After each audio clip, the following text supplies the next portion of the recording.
Good evening to everybody. Welcome again sa ating 2020 G12 Conference. We believe that ito pong gabi pong ito is very special for everyone.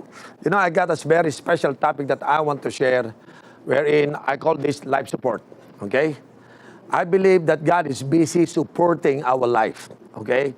That's our King. Because when you become, what's the difference between a kingdom people, a kingdom citizen, between people outside of the kingdom? Like for example, Philippines, a republic nation, Republic of the Philippines. Kingdom citizenship is different from that. I am a Filipino citizen, but at the same time, I'm a kingdom citizen. When you are living on a democratic country, number one, you have freedom. You have freedom. And number two, you have your right to possess things. You have the right to possess things. That's a democratic rights. But when you are in the kingdom of heaven, okay, you have no more rights. Because why? Because you are under control by the king. The king owns your life. That's the meaning of kingdom of God. When you said Jesus is Lord, Jesus is the King of kings and the Lord of lords of my life, it means the God of heaven, the king of the kingdom owns your life. You have no more rights. Yun po ay pag-aari na kayo ng Panginoon. But when you are owned by the king, meaning to say, the king, he will see to it that his reputation depends so much on the condition of his people. So tayo po lahat, kapag tayo po ay nasa kaharian ng Panginoon, okay, tayo po ay pag-aari ng Diyos, ang reputation niya nakadepend po sa quality of life na pinamumuhay natin. If our quality of life is not that good, halimbawa yung life natin pangit, affected po ang reputation nung nagmamay-ari sa buhay natin. You know? Pag ang aking mga anak naglimahid dyan at pumangit ang buhay, affected ang aking reputation. You have to understand the kingdom principle. Yung mga taong nasa democrat, may freedom ka, you can possess things, you can own things, but bahala ka sa buhay mo. Pero pag nasa kaharian ka ng Diyos, wala kang freedom because you are under control by the king, but ang reputation niya nakasalalay sa iyo. So God will see to it that your life represent His reputations. So I make a decision one day that I want to have a king. I want to have Lord of my life. And absolutely, I was controlled by this king. Because I submit, I bow, and I obey this king. And he takes care of me. Okay? The freedom that most people want, I have it. I got that freedom. Absolutely, I'm so free. But I was not free to commit violations of my king's rules and law. So gusto ko muna magsimula po dyan. Having said that, because I am under the kingdom, I have a king and He is controlling my life because He owns me. He is my Lord. Absolutely, I don't own my life. He owns me. Now, His reputation is at stake because He owns me. So He will see to it that this king will take care of the quality of my life. So I will be abundantly supplied by this king so that my life will show quality life being under a king. So let me start from that because napansin ko po during COVID situation, pagdating po ng crisis, marami po nagkaroon na po ng problema. Okay? Marami na po nagkaroon ng problema. Alam niyo po, ang COVID problem, ang number one impact nito, Christian or not Christians, is the spirit of scarcity. Okay? Salungat po sa tinatawag na abundant life. I told you, when you are under the king's reputation is at stake because titingnan ng mga tao yung anak ng hari. That's why the quality of my life depends so much on my king, not so much on my performance. What I just need to do is to submit, to obey, and let my God control my life. And I promise you, abundance is coming upon my life. So pagdating po ng COVID problem, kinapitan ko po talaga yung ano na yon, na meron akong Lord, meron akong King. Kinapitan ko po yon, no? And I realize, hindi po ako nakaranas ng scarcity at this moment. Why? Kasi po, nakita ko ang magiging consequence kapag ikaw po ay hindi mo naunawaan na ang Bible is about a king, his kingdom, and his kingdom citizen. Let me repeat that. Every time you read your Bible, you have to read your Bible like there is a king, there is a kingdom, and there is a kingdom citizen. I am part of the kingdom citizen. And because of that, nakita ko po, naturuan ako how to rule, how to reign, at magkaroon ako ng abundant mentality. Okay? Gusto ko banggitin po ito kasi po, may dalawang word na gusto ko ibigay sa inyo sa gabi pong ito. Because itong G12 conference, ang dami pong naapektuhan po talaga ng mga nangyayari dito sa ating COVID problem sa Pilipinas. In fact, this is worldwide problem. And because of this, you know, nagkaroon po ng health problem, nagkaroon ng economic situation, na desperate mga tao po, nagkaroon ng breakdown ng mga businesses, nawalan ng job yung maraming tao. So dumating na po yung spirit ng scarcity, para nagkaroon ng famine in the land. Pag nagbasa po kayo ng Bible, ang dami po mga story sa Bible, na pag nagkaroon ng famine, ibig sabihin po, yung state of supply na wala, nagkaroon ng famine.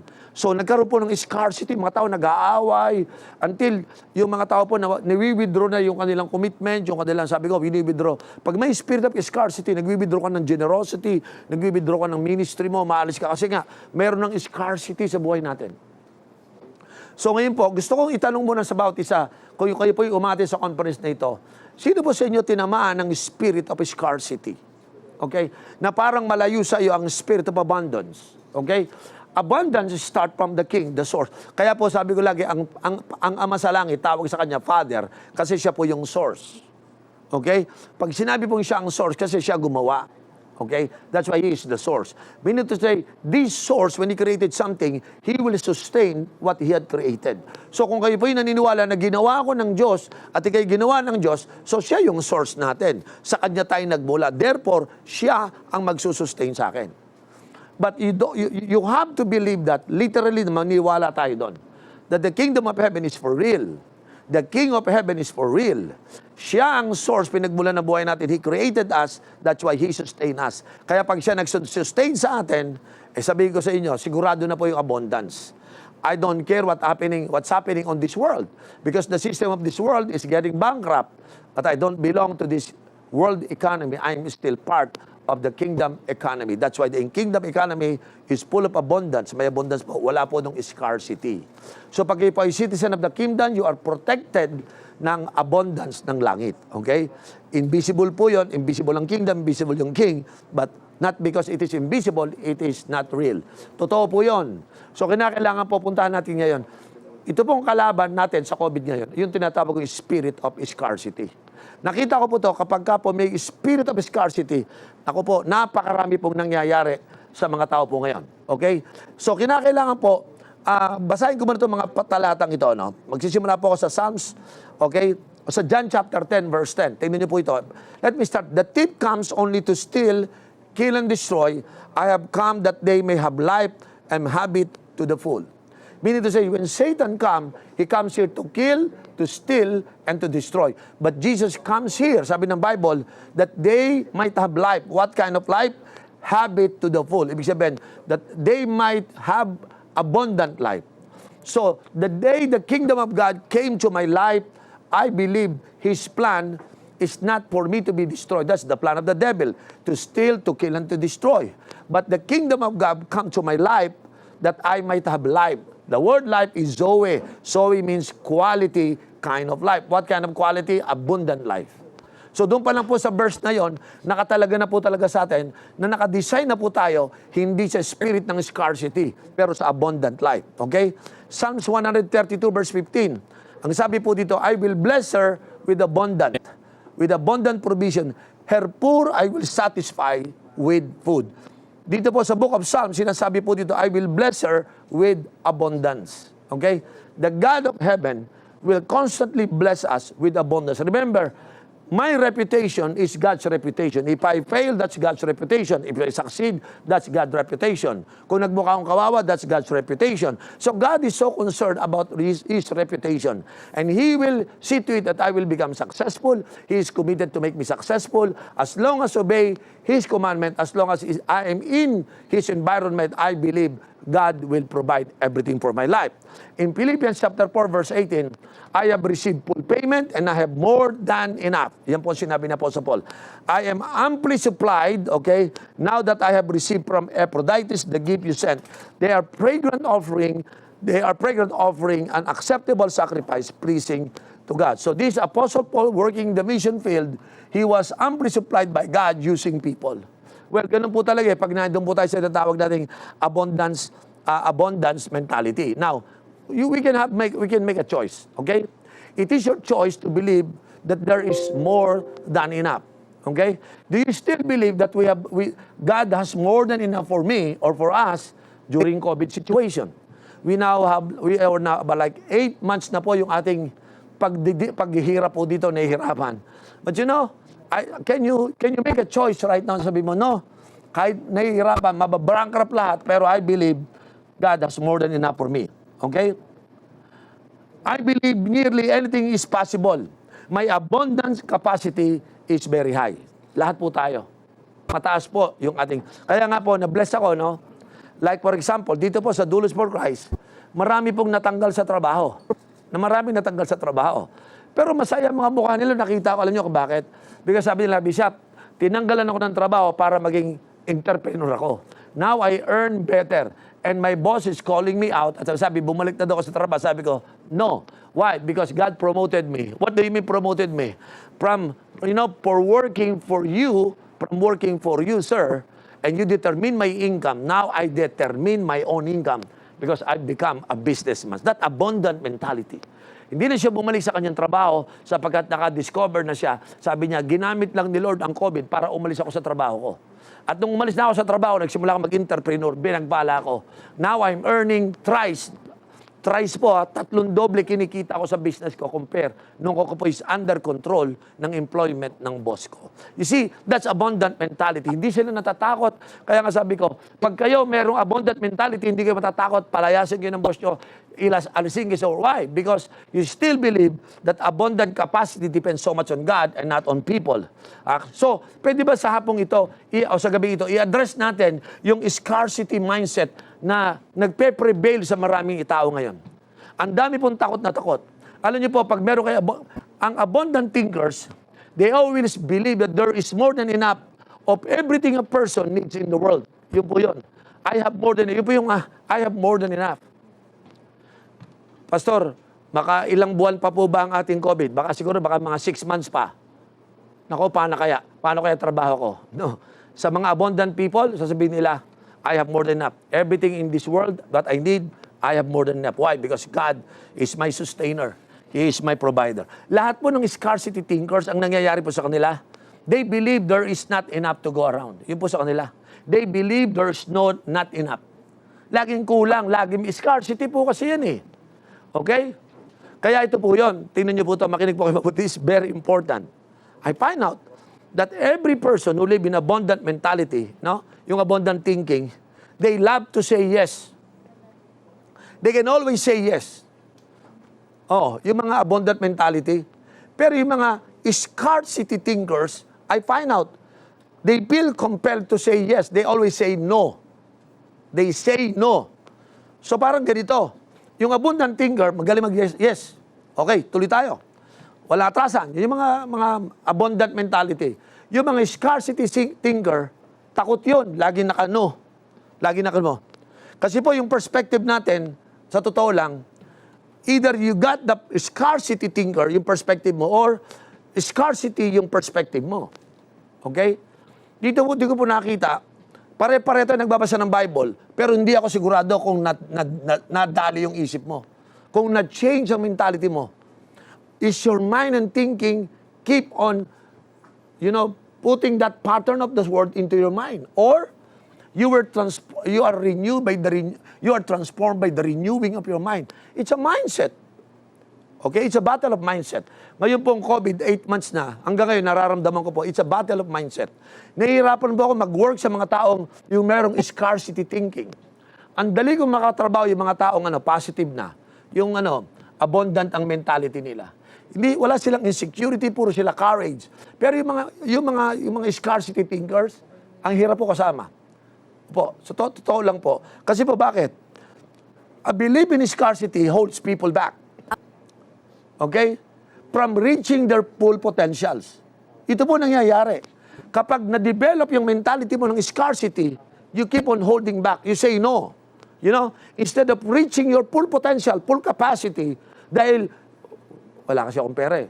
Tingin ko, malabo. Lagi kang umaatras. Kasi nga, hindi mo makita. Imagine mo, tin mo, ito actual to. Gano'ng karaming sa leader ang tumigil pagiging sa leader? Bakit? Natatakot sila kasi wala silang pera. That's the spirit of scarcity. Yung mga primary 12, iniwan nila ministry na kasi bakit? COVID ngayon. Bakit secure ko sarili ko? That's a spirit of scarcity. Akala nila umiiwas lang kayo, hindi nyo alam. Okay, listen to it. Scarcity attracts fear. Fear attracts scarcity. Kaya pag meron kayong spirit ng scarcity, tatamaan kayo ng fear. Tatamaan kayo ng fear. At pag pumasok na po yung fear sa atin, patay na. Yun na po yun. Okay? But the people, yung naniniwala sa abundance po, na nasa karya, kaya nga sabi ko, you have to believe yet that you are citizen of the kingdom. Remember, God's reputation is at stake. Kaya si Lord, sinisecure niya tayo. Ha? Lahat po tayo. Okay? I believe, kapag meron kang spirit of abundance, nare-release ka nito to discover, okay, how far you can go. Yung potential mo, i-release yan. Kasi ano ka na, abundant mentality ka na eh. No? Yung mga, nakakita po ako ng may abundant mentality, magbi-business. Yung isa, meron akong experience po, isang member. Bishop, malaki puhunan eh, pero wala akong pera. Pero sabi ko, ipoprovide ka ng ating Panginoon. Sabi niya sa akin ganito, Bishop, naniniwala ako sa tinuro mo sa akin eh. Parang panahon ko na to ngayon, Bishop, nararamdaman ko, para ngayon ako dapat mag-explore ng business eh. Kaya yung capital ko, maliit eh. Sabi ko, sa ngayon, nakikita mo maliit, pero hindi mo masasabi yan. Sa isang araw, biglang bubuhos ang pagkapala. Alam mo, tama, after 1 week, tumawag siya sa akin, Bishop, na-set up ko na lahat. Paano yung capital mo?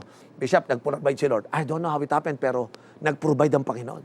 Why? Kasi po, yung belief, yung perspective mo ng abundance, nire-release ka nito eh.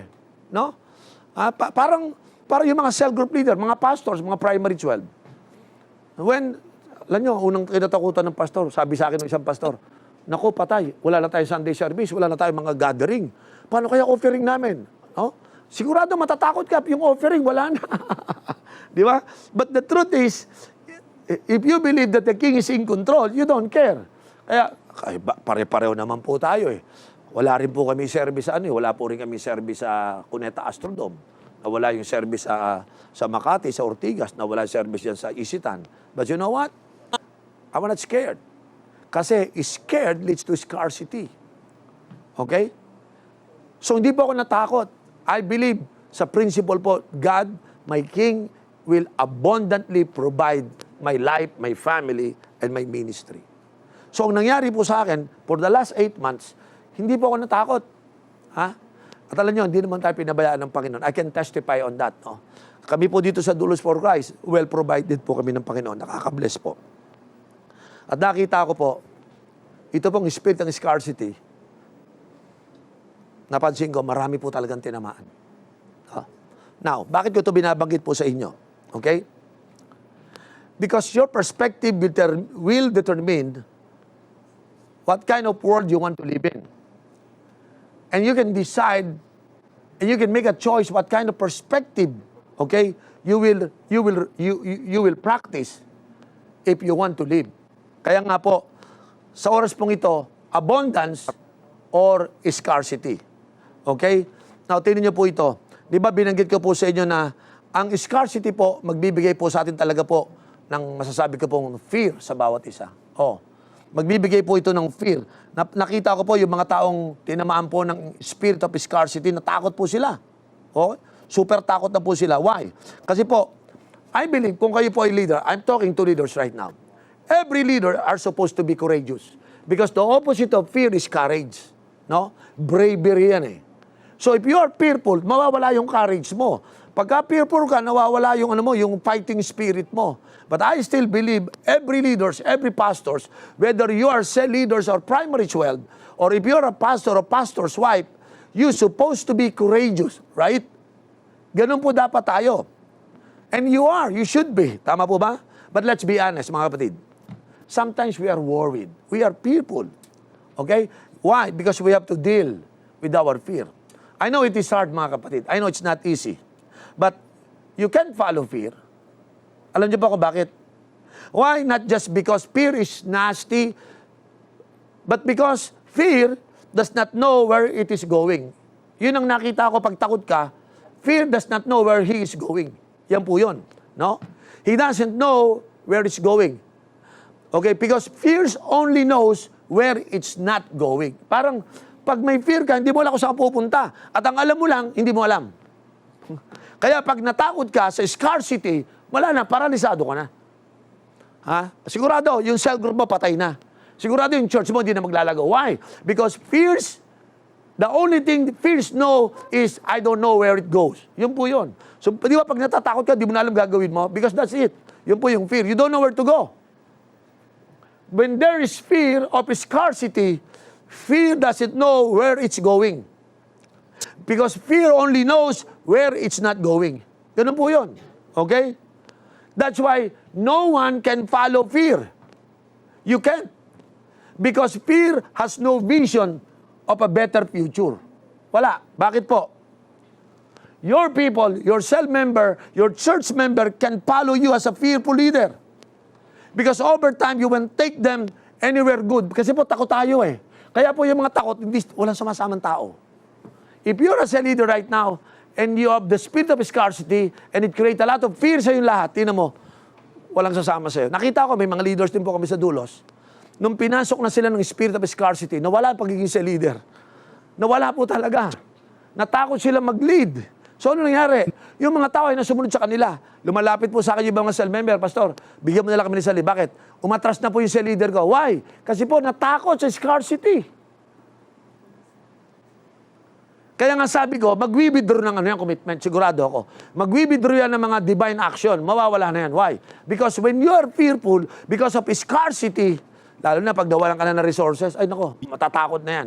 At pag natakot na yan, hindi na alam ang gagawin. No direction, no future for fearful people. Kaya sabi ni Lord kay Joshua, sa Joshua chapter 1, sabi niya, be strong and be courageous. Fear not, sabi niya. You are about to possess the land. Be strong and be courageous. Bakit sinabi ni Lord yan? Kasi po, yung future nandun eh.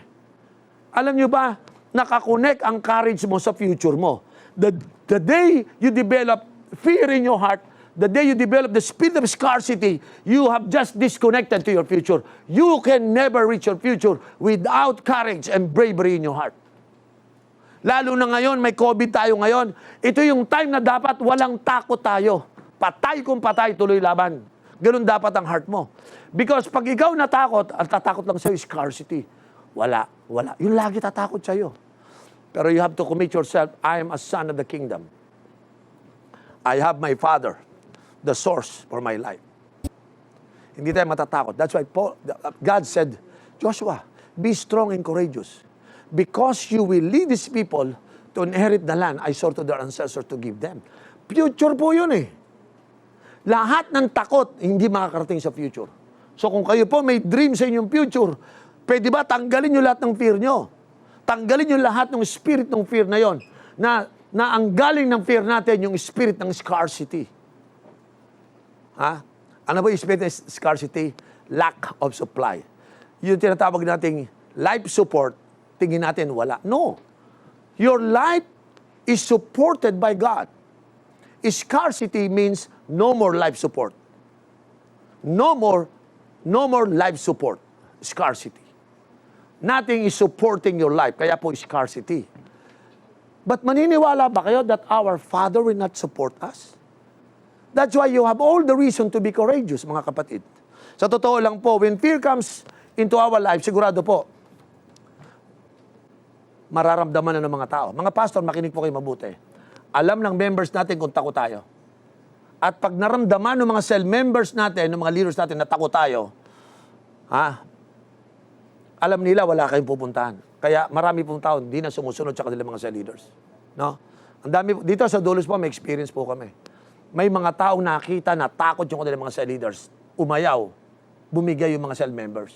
Lumapit sila sa amin, Bishop, bigyan mo na lang kami bagong leader. Bakit? Hindi namin masahan yung cell leader namin. Ayawin. Kasi po, hindi na niya masikaso kasi nga, hindi niya masikaso kasi natatakot siya, baka maulit siya ng trabaho. Kung ano-ano pumapasok sa isip. Di ba? Para yung job ko, para yung aking pera, para yung sweldo ko. Puro takot kaya ginawa niya. Unang niya surrender, commitment kay Lord. Una niyang sinurrender yung kanyang service kay Lord, yung sacrifice. Surrender, withdraw lahat. Bakit? Secure yourself because of your insecurities. Because of your spirit of scarcity. Kaya po, pag ngayon pong, ito pong conference po natin, ipinapanalangin ko po lahat po tayo, makalusot tayo dito. Dapat makalusot po tayo. Ha? Hindi po tayo dapat natatakot.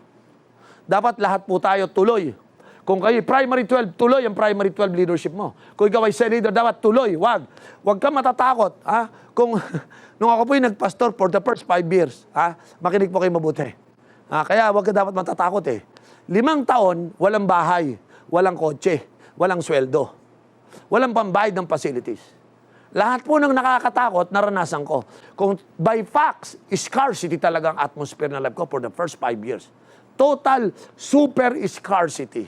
Pero alam niyo po, hindi ako naniniwalang may scarcity ako. Naniniwala ako, God will amply supply my needs. Alam niyo po, 32 years na akong pastor ngayon. Hindi po ako pinabayaan ng Diyos.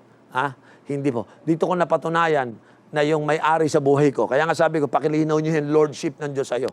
Because kapag ikaw pa rin nag-aari sa pagbubuhay mo, kaya ka may scarcity. Pero the day you give up your life to God, you make Jesus Lord, the owner of your life, then siya na po responsible sa akin. Pinaniwalaan ko po yun na magsimula ako magpastor. Kaya mga pastor na naghihirap ngayon, temporary lang yan, di yan permanent. Basta't may Lord ka lang, sagot ka nung may-ari sa'yo. Kung talagang naniniwala kayo, yung pamilya mo, pag-aari na. Kaya dapat sa gabing ito, lahat ng buhay natin, nanay, tatay, sabi mo, may-ari ng buhay ko, ng pamilya ko, si Jesus, yung hari na yan. At hindi ipapahiya ng kanyang pangalan sa buhay ninyo. Hindi kayo ipapahiya. Hindi ako pinahiya ng Panginoon. 32 years na akong pastor ngayon. Pero naalala ko pa, starting ng 5 years ko, hanggang 10 years, hanggang 15 years. Ngayon po, 32 years na nakita ko po. Well, hallelujah. Hanggang ngayon po, hindi natatanggal yung courage sa puso ko. Yung bravery na gusto ni Lord sa akin. I'm still doing it. Pumupunta kami sa Samar. Wala kami mission funds. Patak-patak lang yung mga bata. Pupunta kami doon because we believe we are on a missions. Tutulong kami sa church planting sa Samar. Tutulong po kami tumulong sa mga simbahan doon. And most people think we are rich church. But wala silang kaalam-alam. Patak-patak lang kami noon. No? Pati yung sasakyan namin, siksikan kami sa sasakyan. But the abundance mentality, tandaan nyo, pagka may abundant mentality ka, you don't say no, you always say yes. Ang dami po namin nagawa. Nakita ko, nakaka-paralyze kasi yung scarcity pag walang-wala, lagi wala. Titigil ka talaga eh. Tulad ngayon, may COVID ngayon. Lahat, uso ngayon sinasabi, marami na wala ng trabaho, marami bumagsak na negosyo, marami na saradong business. Alam mo, pag nadinig mo yan, bigla ka sasabihin mo, nga, taghirap ngayon, taghirap. Hindi madali buhay. Yan sasabihin, di ba? Kaya nga sabi ni Pastor na dapat yung confession of your faith dapat malinaw sa atin. So papasukin po talaga ng fear, mga kapatid. Okay? At kapag ang fear po, nag-creepy na sa ating lahat, nako, sigurado po, matatakot ka na sa fear of the unknown, fear of criticism, fear of not being, able to cope up, fear of failure, fear of making mistake, fear of backlash, fear of being let go. Okay? Kaya nga po, tinan niyo po to. Pag kayo po'y takot, makinig po tayo mabuti. You will always say no. Ano yung mga taong no? Timo ha? Sabi ko, scarcity spirit mo. So ako, no. Wala na. You go and possess the land. No. Meron na tayong, may nakita kaming giant. No. Kasi may takot na eh. Pag may takot ka, kahit yung potential mo, hindi mo na makukuha because of no. You know what? Alam mo ginagawa ng no? No, it's limiting. Nililimit tayo ng no natin. Yun po ang totoo nun. Ha? Pero alam niyo, sa totoo lang yung no, mas madali buhay. O pag no ka lang, madali na. Wala ka nang gagawin. Di ba?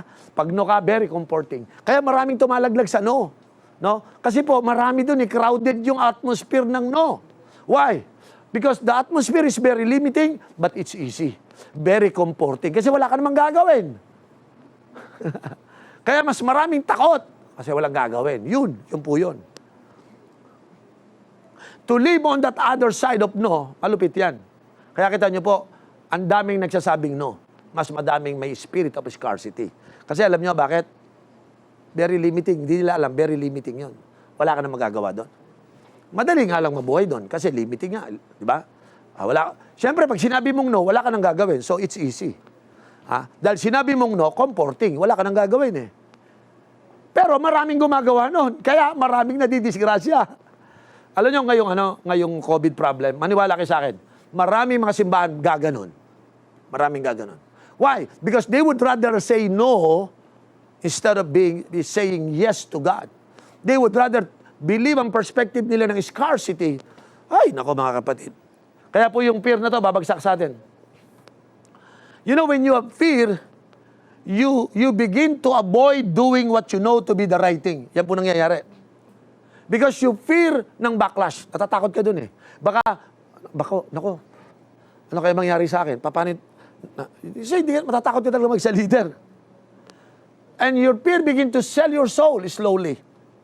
Not all at once, but in a little pieces over time. Okay? You stop being a man of principle. Okay? Nag-iano ka na, yung pare, practical lang ako. Balance lang dapat ang life natin. Well, yun na, naging magaling ka na sa ganyan. Okay?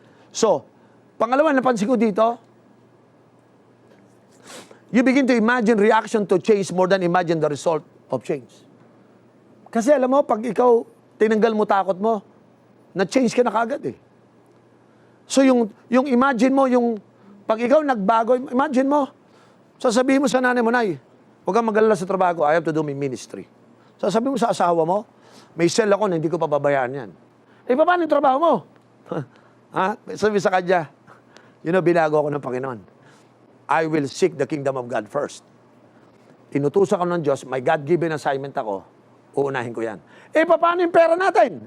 Huwag kang mag-alala. Pag tayo napahiya, pahiya ang hari. Pero hindi naman niya papaya pangalan niya. Poris namesake. Yung principle po ng Poris namesake, dapat dala po natin yan. No? Kaya kinakailangan, mga kapatid, lahat po tayo, huwag tayo matatakot. Okay? Attack tayo. Huwag tayo puro depensa. Kinakailangan po natin yan. Okay? Kinakailangan po natin. Now, ang napansin ko po, sa panahon po natin ngayon, mas marami pong duwag. Ang dami po talaga mas maraming duwag ngayon. No? Kaya nga po yung saying no, it's very limiting.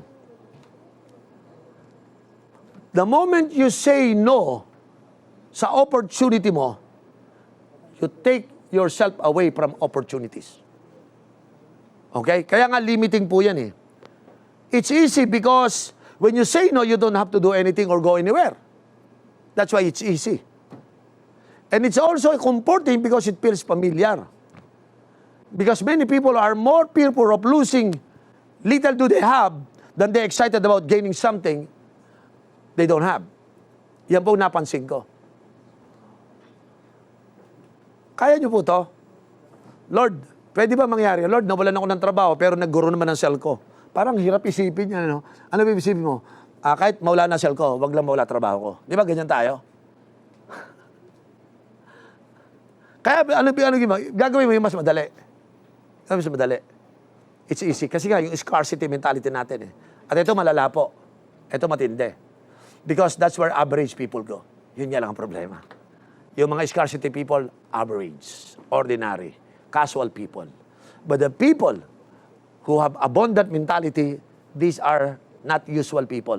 They are usually unusual. Dito ko nakita yung mga yes people, yung mga hindi takot. Nung sinabi nila, Joshua, be strong and be courageous. Yes, Lord. Manda tayo, lulusob tayo. Tapang eh. Di ba? Kasi po, meron silang abundant mentality. Nakita nila, pagdating natin sa promised land, milk and honey doon. Pero maraming glaya. Dadaan na lang natin yun, pero yung milk and honey sa atin. Kukunin natin yun. Hindi, yung 10, ayaw ng 10 eh. Hayaan mo sila sa atin yung milk and honey. The mentality was totally different. They are strong, they are very courageous because of that. No? Kaya nga po, pag kayo yung yes man, yung bang yes kayo sa challenges, Alam niyo po, yung mga abundant, may abundant perspective, napansin ko sila, they live an exciting life. Okay? Because you need creativity to help you figure things out when they're new. Yan po yun eh. Kaya exciting po life. Pagpasok nila ron, excited sila, hindi sila takot. O, di ba? Gigirahin sila doon, magpapatayan doon, pero sila excited eh. Sabi nila, alam mo sa dulo nito, panalo tayo dito. Pero baka may mamatay. Nakaka-excite. Huwag mong isipin yan, mananalo tayo. Totoo, nanalo sila, nakuha nila. Why? Kasi ang nag-excite sa kanila, yung abundant mentality na binibigay sa Panginoon.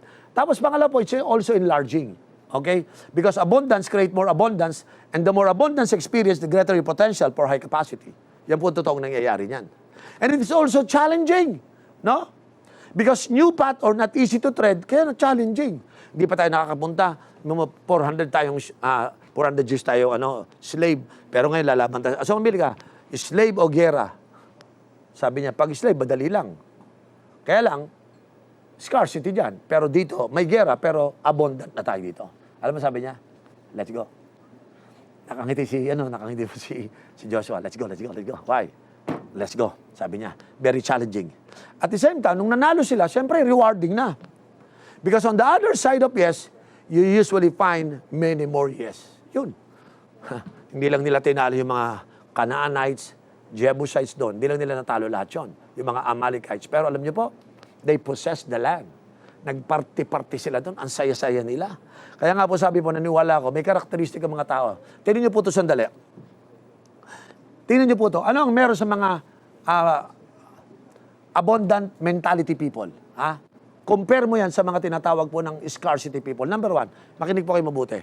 Napansin ko po, ang mga abundant people, they always possess high belief. Meron sila ang tindi ng paniniwala sa Panginoon. Itong si Meshach, Abednego, yung tatlo po, naalala niyo yun? Sa Book of Daniel, sila Daniel. Sabi po nung Nebuchadnezzar, sabi ni Haring Nebi, hoy, pag kayo hindi sumamba dyan sa Diyos-Diyosa na yan, patay kayo. Sige. Isasalang ko kayo sa kumukulong apoy. Sige, dadalhin ko kayo doon. Sabi ng mga bata, Sir, malare. Hindi ho kami pwedeng sumamba ho dyan. Tingnan yung tapang dito Hindi ho kami pwedeng sumamba ho dyan. Kasi po, meron kaming Diyos na nagmamayari sa amin. Yung Lord namin, yung King namin, siya ho talaga yung King. Malabo ho ata yung papagawa niyo sa amin. Hindi ho kami pwedeng sumamba dyan. Sa makatuwid, papatayin namin kayo, ilalagay namin, Sir, kahit po ilagay niyo kami dyan sa apoy, paniwala ho kasi namin ganito. Hindi kami pwedeng sumamba sa ibang Diyos-Diyosan. Siya lang ang Diyos namin. At kami po committed na doon. May conviction po kami. Tandaan nyo, papatayin ko kayo. Dadalhin ko sa apoy. Sabi niya, Sir, kahit ilagay nyo kami dyan, hindi kami sasamba. Sige po, kahit ilagay nyo po kami. At naniniwala po kami, pag kami po nilagay nyo dyan, hindi kami pababayaan ng Diyos namin. Ganun Dadalhin ko talaga kayo. Yan palakasin ng 3 doble yung apoy. Sabi niya, Sir, baka di nyo pa nadidinig to. Sabi niya, Sir, kung sinabi ko po, ililigtas kami ng Diyos. Sa totoo lang po, Sir, kung hindi naman po kami ililigtas, hindi pa rin kami susuko. Hindi pa rin kami sasamba. Kahit hindi kami iligtas ng Diyos, hindi, sabi ko, ibang klase to. Kasi po, yung high belief nila sa Diyos nila, super todo, kaya po, hindi po kaya yung life nila, parang hindi tinatablan. Yan po ang kailangan natin sa panahon natin ngayon. Yung abundant mentality, ang itsura mo, parang hindi tinatablan ng apoy. I can go through the fire and I will not be burned. I can go through the water and I will not be drowned. Why? Because the Lord is with me. Yan po yung abundant mentality. Pangalawa, tingnan niyo po ito. Naniniwala po ako, yung mga taong ito, they believe in themselves. They say that they are more to me than what people are or what more people see. Okay? They always believe in others. They say there's more to others than I can see. And they believe in today because they say there's more in today than I can see.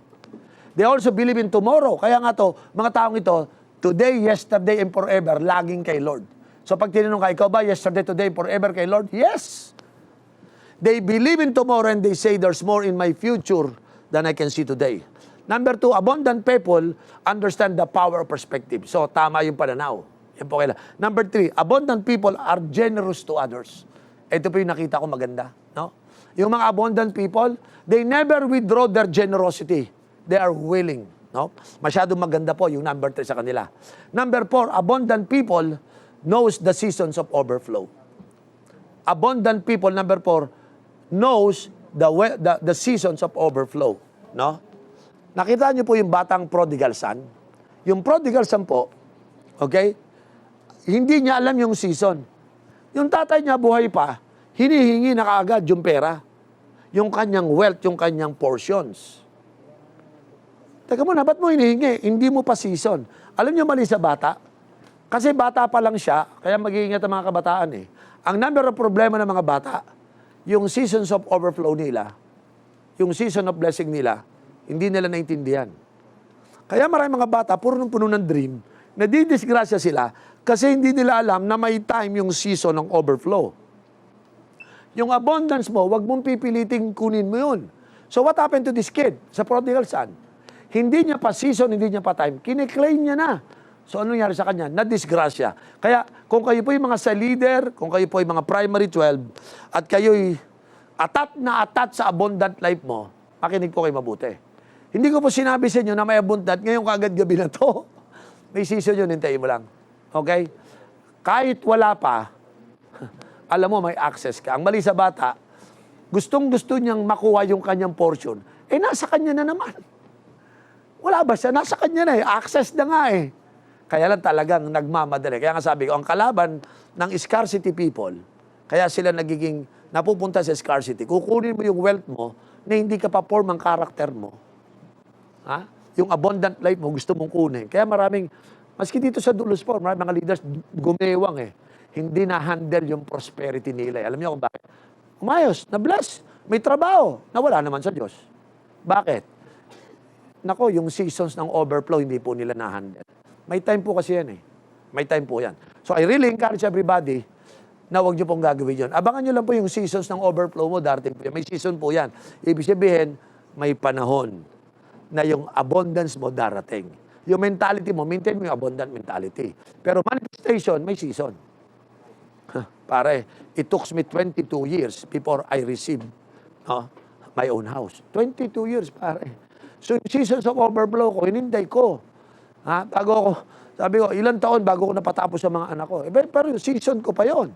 Di ba? Ang pinakauli sa lahat, abundant people attempt bigger dreams. Yun po yung encourage ko po sa inyo lahat. No? Magkaroon tayo ng malaking dream. Yan po yung number 5. Abundant people attempt bigger dream. You can afford to dream. Bakit? Mahirap ata. No. Nakita ko po, ang experience ko po as a pastor, yung first 15 years ko po, nahirapan ako magbayad ng 30,000 naman. 30,000. Nahirapan ako. So pumunta po ako sa 50,000, mas lalong nahirapan sa 50,000. Pero nung sinubukan ko pong mag-upa ulit ng another 120,000, yan po yung Masagana Mall, 120,000 po yan naman. No? 120,000. Tuwing Sunday lang namin ginagamit. Akalain mo, nung nagpunta na ako sa 100,000, doon ako nawala ng utang. Yung pala, hindi pala ako taga doon. Pero alam niyo po, kahit nahihirapan ako nung panahon na yun, my dream never grow weary. Laging malaki. Laging malaki dream. Laging malaki ang dream. Kasi po, pag may abundant mentality tayo, may abundant perspective po tayo, hindi tayo nag-a-attempt ng maliliit na bagay. No? Kaya, pati po sa pagpa-planning ko, sa aking mga kapatiran, sa ating gawain ng Panginoon, laging malaki. Tulad yan, December, double-double tayo. Why? Malaki yung dream natin. Bakit? Abundant. Pati yung numbers natin, hindi payatot. Hindi malno. Ano goal mo? Ba't parang malnourished yung goal mo? Kasi po, ganun tayo. Magdi-dream tayo, mag-goal setting tayo, malnourished, maliliit. But you know what? Scarcity is the product of fear. Tandaan niyo po. Fear attracts scarcity. Kaya po, tipo sa goal setting natin, maliliit. Wala na tayong big dream. So, before I close, saan po, huwag kayong maapektuhan ng COVID. Kasi COVID releases the spirit of scarcity. I will repeat that. The COVID problem releases the spirit of scarcity. And it brings a lot of negative mentality on the part of God's people. But for us, for the kingdom people, COVID releases opportunity. Let me repeat that. For kingdom people, COVID problem releases opportunity for us. That's why we attempt great things, big things for God. Kaya ako po ngayon, after 8 months, still alive. malaki pa rin po ginagawa, hindi po kami umatras, ganun pa rin ang trabaho natin. Why? Because I live not the spirit of scarcity, but I live the abundant life. So prayer ko po, lahat ng mga pastor, I encourage you, abundant living. Because sabi ng Bible sa John chapter 10, babasahin ko ulit po sa inyo, John chapter 10 verse 10, for the devil, Lucifer, will come here. He comes, the thief comes only to kill and destroy. Sabi ng Bible, Jesus, I have come that they might have life and have it to the full. Kaya mga kapatid, ito pong COVID problem, harapin natin ng matapang. Abundant mentality tayo. Huwag tayong prodigal son mentality. Huwag po ganon. No. Do not disconnect yourself to the source. Okay? Huwag kayong magkakaroon ng heart ng ownership. Stewardship lang tayo. Connect to your resources. Connect to your source. Connect to your Father. Abundant living na po tayo. Huwag tayong magpapadaya na kapituko tayo sa resources. Sa pera, sa trabaho, sa pera, sa trabaho. Sa negosyo, sa pera. No. Kapi tayo doon sa ating source, sa ating Father. And I promise you, mamamatay yung spirit of scarcity, papasok ang ating abundant spirit, we will begin to dream, yung perspective natin, hindi tayo atras. Hindi mapapabayaan ng simbahan, hindi mapapabayaan ng mga cells, ang mga primary ritual, hindi mapapabayaan. Why? Because lahat po tayo ay abundant ang ating mentality. Mga kapatid, ilayo natin ang ating pamilya sa spirit ng scarcity. Ilayo natin ang mga cells natin sa spirit of scarcity. I-promote natin, huwag tayo mag-alala. Sagot tayo ng mahal na hari. Isa lang ang principle, Jesus is Lord. Dito po ako magwawakas. After 8 months, Bishop Uriel, what one word you want to say? Ano yung word mo, Bishop Uriel, kung tatanungin ka? Ano yung word mo na na-experience mo after 8 months ng COVID problem? Isa lang pa sabihin ko, God is good. Yun lang pong gusto sabihin. He is so good to me. Kaya po yung kanta natin, God is good. All my life you had been faithful. Totoo sa akin yan, mga kapatid. No? All my life you had been so good. In every breath that I am able, so I will sing of the goodness of God. Diba? Siguro kantahin natin to, no? Kasi po, patayin natin yung spirit of scarcity sa gabi pong ito, no?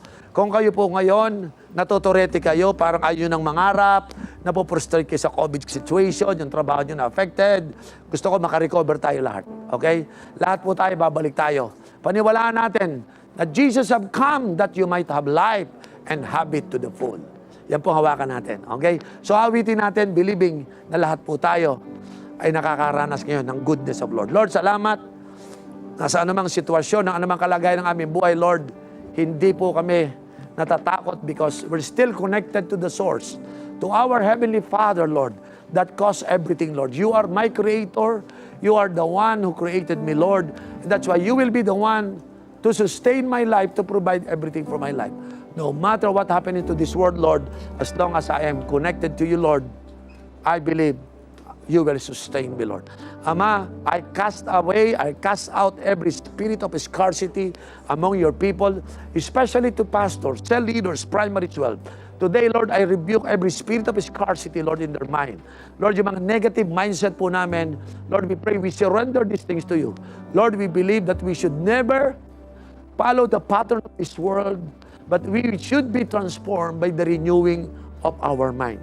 Today, Lord, we receive a new pattern, a new way of thinking, so that we could be transformed and changed. So sa gabi pong ito, Lord, receive our praise and thanksgiving. Lord, aawitin namin to because, Lord, for 8 months, hallelujah, you never fail us, Lord.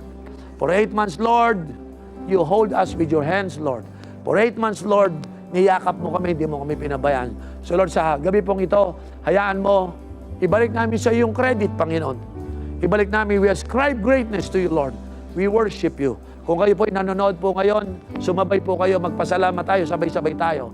Dahil yung abundant spirit ni Lord, binibigay sa atin ng Panginoon. We throw away every scarcity mindset po. I want you to receive. Because starting tonight, when you receive the abundant mentality, you can dream again. You can attempt great things. You can go and possess your land. You need to be strong and courageous right now. At galin po ninyo lahat ng pangamba at takot at fear sa puso ninyo. Tandaan nyo po, hindi tayo pabayaan ng Panginoon. Lahat po tayo sasamahan. So awitin natin ito na isang awit ng tagumpay, awit ng pasasalamat, at awit ng confession at declaration na napakabuti ng ating Panginoon sa atin. Awitin natin ito. I love you, Lord, for your mercy never failed me, and all my days I've been held in your hands. From the moment that I wake up until I lay my head, oh, I will sing of the goodness of God. And all my life you have been faithful. And all my life you have been so, so good. With every breath that I am able, oh, I will sing of the goodness of God. I heard your voice. Led me through the fire in the darkest night. You were close like no other. I love you as a father. I've known you as a friend, and I have lived in the goodness of God. Yeah, walang hanggan ang iyong kampihan. Walang hanggan ang iyong kabutihan. Hanggat ako ay nabubuhay, purihin ko ang kabutihan mo, O Diyos. Oh, walang hanggan iyong katapatan. Oh, walang hanggan ang iyong kabutihan. Hanggat ako ay nabubuhay, purihin ko ang kabutihan mo, O Diyos. O Diyos, ako ay binihag ng kabutihan mo. O Diyos, ako ay binihag ng kabutihan mo. Sinusuko ko buong buhay ko, ako'y iyong iyo. O Diyos, ako ay binihag ng kabutihan mo. O Diyos, ako ay binihag ng kabutihan mo. O Diyos, ako ay binihag ng kabutihan mo. Sinusuko ko buong buhay ko, ako'y iyong iyo. O Diyos, ako ay binihag ng kabutihan mo.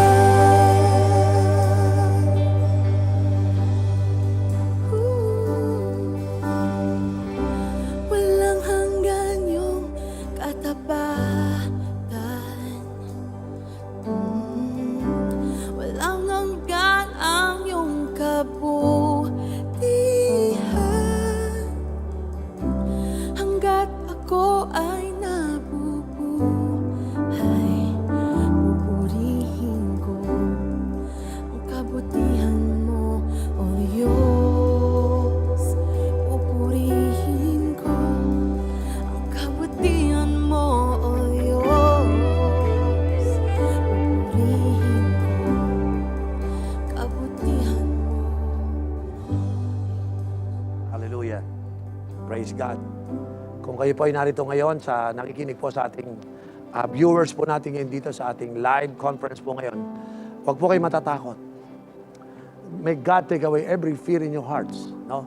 I believe that God is here. And I believe that meron pong nire-release na tao ngayon sa kanyang takot. You know, there are people here tonight, mga nai-insecure ka, natatakot ka. What will be your future? Ang kailangan mo lang gawin ngayon is to make Jesus the true Lord of your life. No?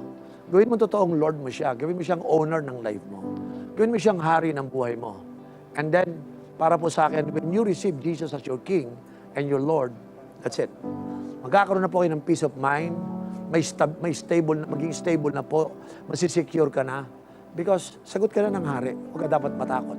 So sa gabi pong ito, lahat po ng mga natatakot, nangangamba, kung ano mangyayari po sa mga susunod na araw, there's no reason to be afraid, okay?